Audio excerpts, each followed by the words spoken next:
ఓం నమో భగవతే రుద్రాయ. చాలా మందికి విపరీతమైనటువంటి నొప్పులు వస్తూ ఉంటాయి శరీరంలో ఎక్కడైతే అక్కడ.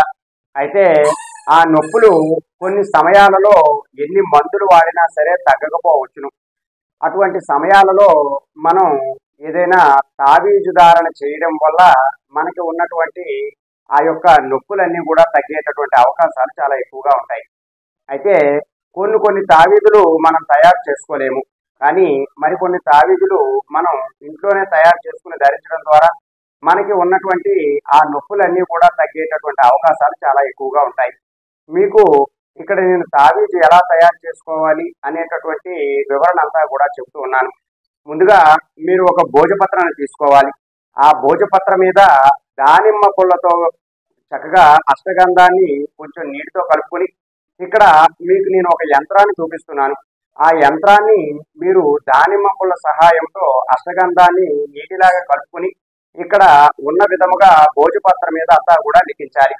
ఎప్పుడైతే మీరు ఈ భోజపత్రం మీద దీనిని అంతటినీ కూడా లిఖిస్తారో ఆ యొక్క దానికి భోజపత్రతో తయారు చేసినటువంటి ఈ యొక్క యంత్రాన్ని అంతటికీ కూడా పంచోపచారాల పూజ చేసుకోవాలి. పంచోపచారాలు అంటే మనకి ధూపము, దీపము, నైవేద్యము, పుష్పము, నీరాజనము.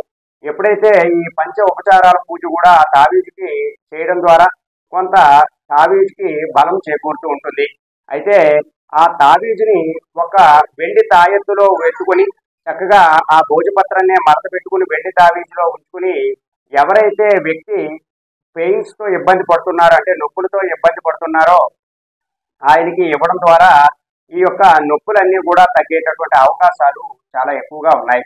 అందువల్ల ఎవరైతే నొప్పితో బాధపడుతున్నారో వారు ఎంత మెడిసిన్ యూజ్ చేస్తున్నా సరే వారికి ఆ నొప్పి తగ్గకపోతే ఈ తావీజు ధరించి వారికి ఉన్నటువంటి నొప్పిని తగ్గించుకోవడానికి ప్రయత్నం చేయండి.